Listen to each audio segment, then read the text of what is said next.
The collision. The downpour had turned Coastal Highway 101 into a silver ribbon that seemed to dissolve at the edges.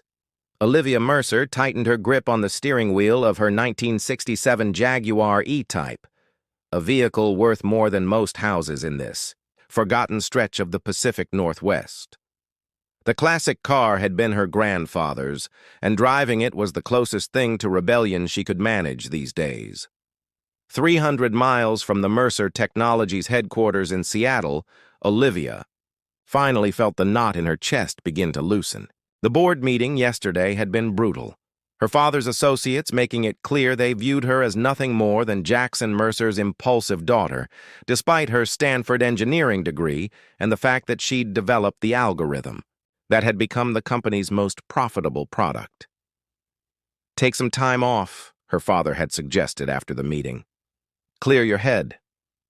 What he meant was, disappear until the press forgets about your speech at the shareholders' meeting where you questioned our manufacturing ethics. The Jaguar made a concerning sound, a metallic protest that rose above the drumming rain. Olivia frowned, easing her foot off the accelerator. The vehicle shuddered once, twice, then the dashboard lights flickered before going dark. The engine died with a final, ominous clunk. "Perfect," she muttered, guiding the now powerless machine to the roadside. Through the rain-streaked window, she could make out a weathered sign, Harbor Point, 2 miles. Her phone showed no service bars just as the sky darkened toward evening. Grabbing her waterproof jacket from the passenger seat, Olivia stepped out into the rain. The wind immediately plastered her dark hair against her face as she popped the hood. A cloud of steam greeted her, along with a tangle of engine components she understood theoretically but had never needed to fix herself. Half an hour later, soaked and shivering, she heard the rumble of an approaching vehicle. A faded blue tow truck slowed beside her, its headlights cutting through the gathering dusk. The driver's window rolled down, revealing a man about her age, with warm brown eyes and the hint of a concerned smile. "Car trouble?" he asked, voice raised above the storm.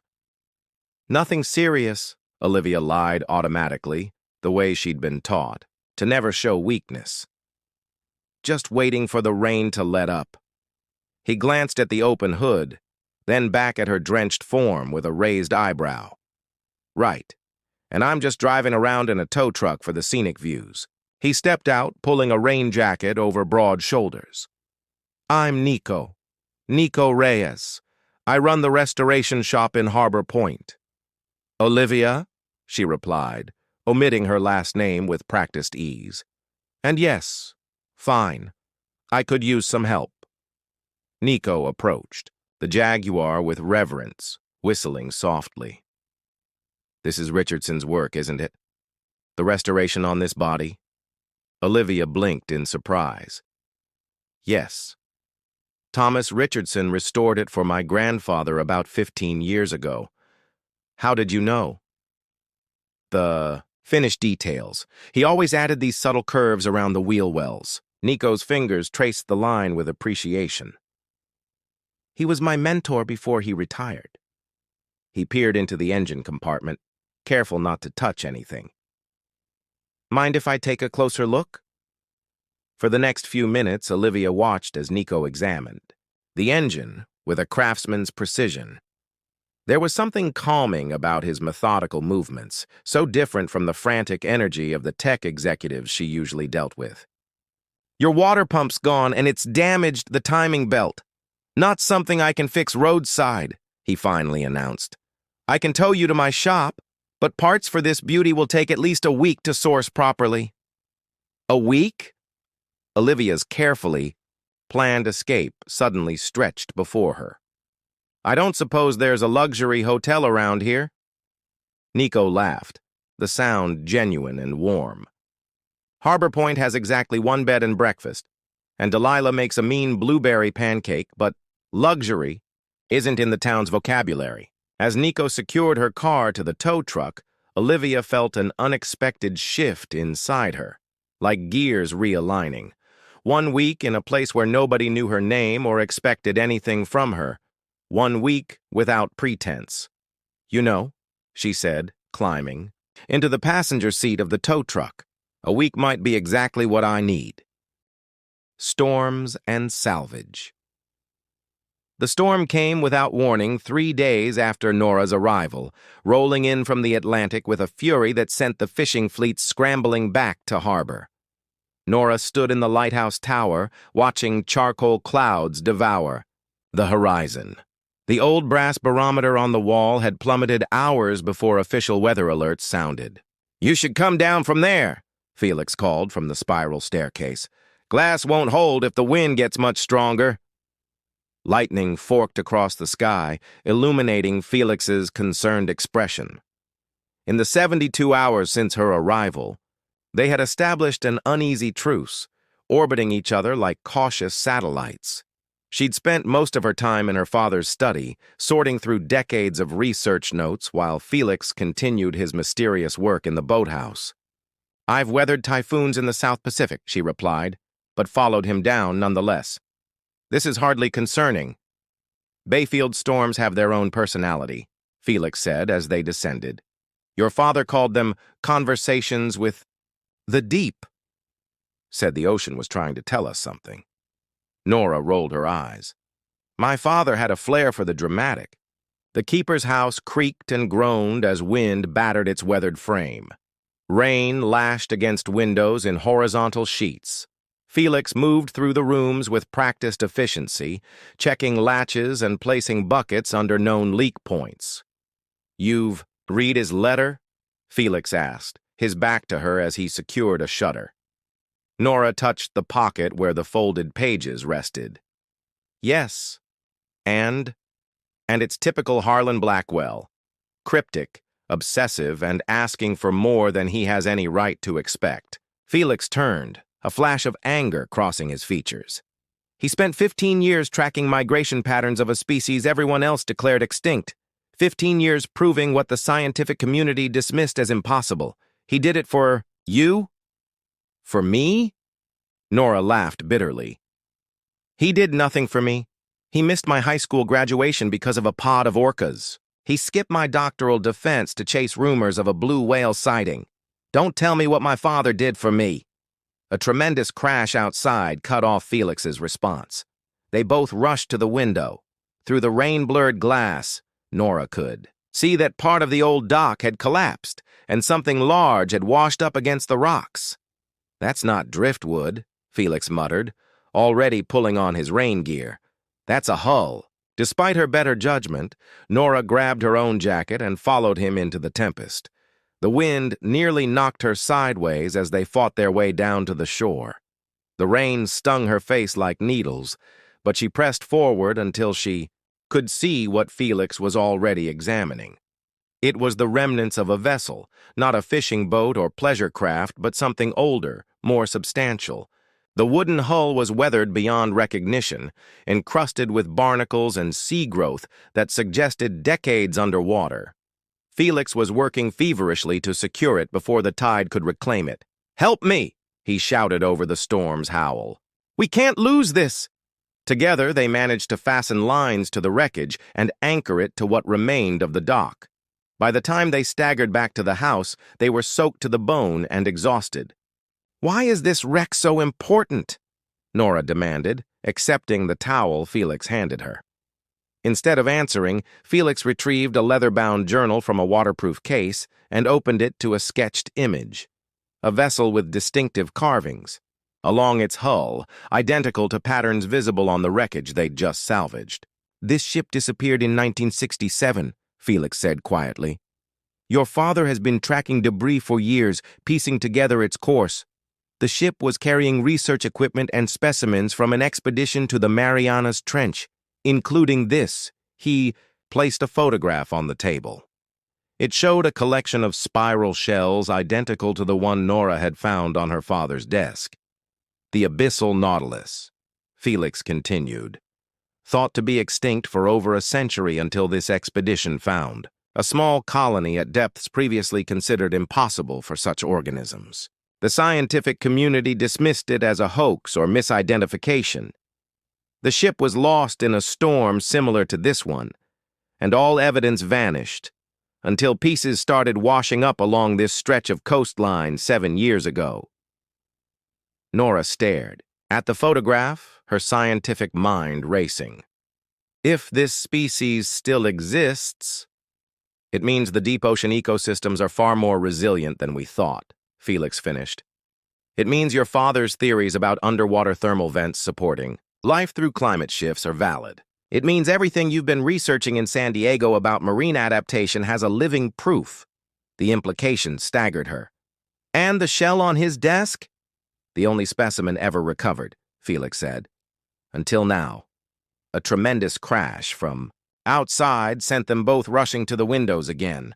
The storm had intensified, waves now crashing against the base of the lighthouse itself. But it wasn't the storm that made Nora's breath catch. It was what the lightning illuminated just beyond the breakers, a massive dark shape moving through the water, something that shouldn't be there, something impossible. "Tell me everything," Nora whispered, not taking her eyes from the churning sea. "Everything he knew. Everything you know." The tides of memory sunrise found Nora ankle-deep in tidal pools, collecting samples from the mysterious wreckage. The storm had scattered smaller pieces of the vessel across the rocky shore, each fragment a puzzle piece to a mystery her father had spent years trying to solve. The larger section remained tethered to what was left of the dock, a ghost ship returned from the depths. Felix worked alongside her, his knowledge of her father's research proving invaluable.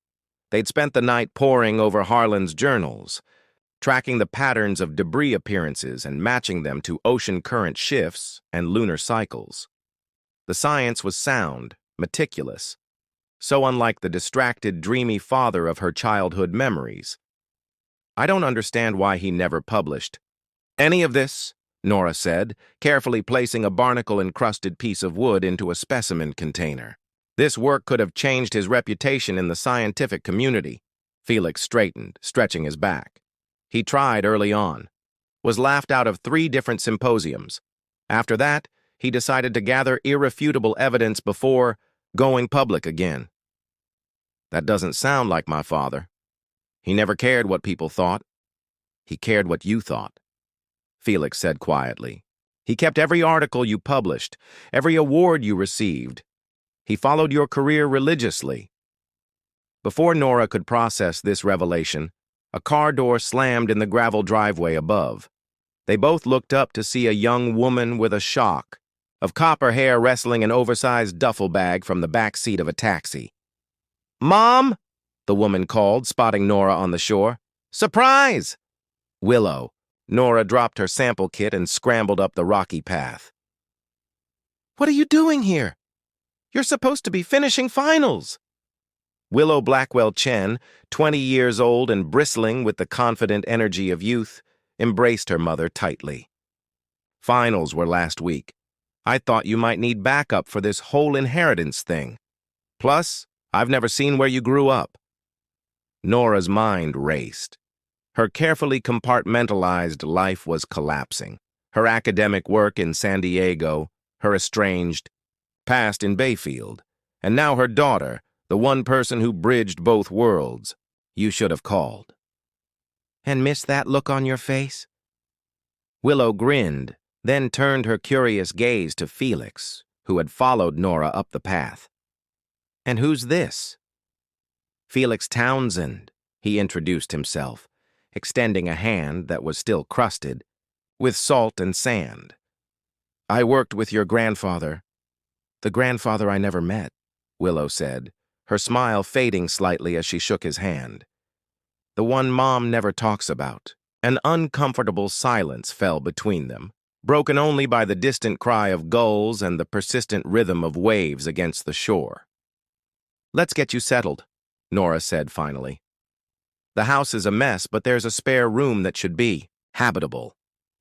As they made their way to the keeper's house, Willow's eyes widened at the sight of the wreckage tethered to the damaged dock.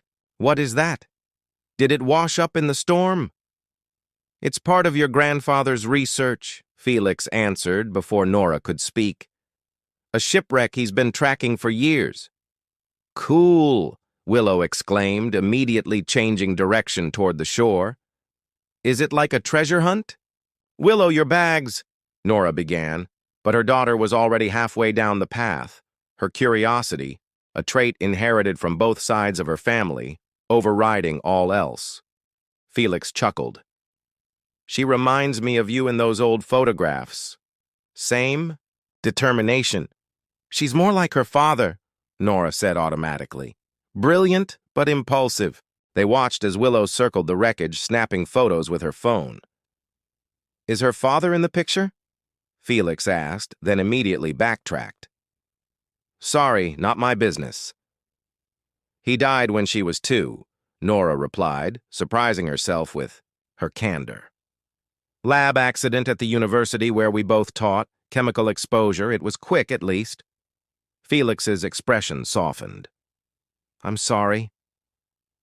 It was a long time ago, Nora said, though the familiar ache in her chest suggested otherwise. Willow barely remembers him. I've tried to keep his memory alive for her, but it's never enough, Felix finished. I know something about that. Before Nora could ask what he meant, Willow called up to them, her voice pitched with excitement. Mom, there's writing on this piece, some kind of inscription.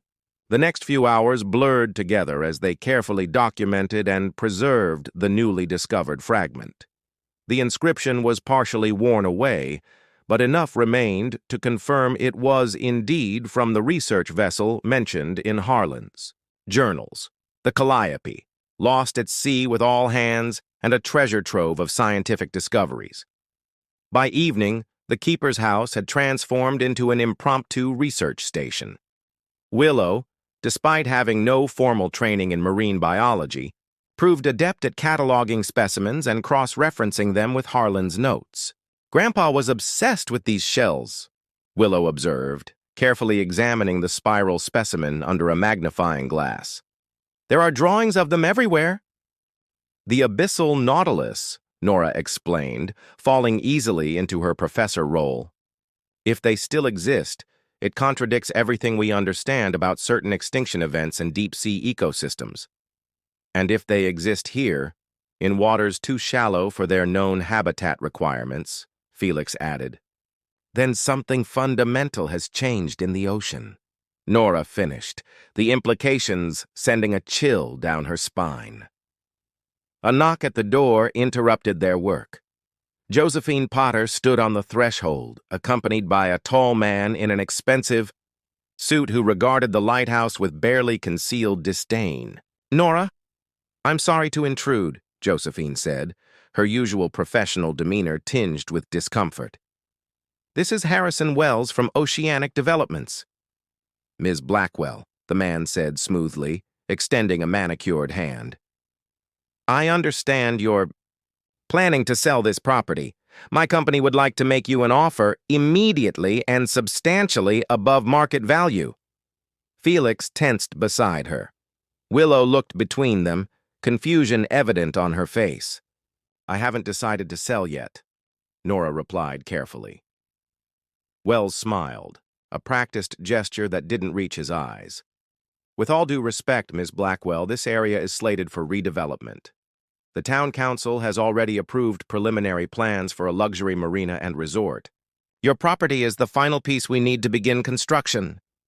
The town approved this? Nora asked, looking to Josephine for confirmation. The attorney nodded reluctantly. The vote was last month. The town needs the economic boost. Many of the younger people have left for jobs elsewhere. Like you did, Wells added with pointed precision. The barb struck home, but before Nora could respond, Felix stepped forward. The council doesn't have jurisdiction over the lighthouse or the waters directly surrounding it. Federal maritime law can be navigated with the right incentives. Wells cut him off smoothly. We've dealt with similar situations before.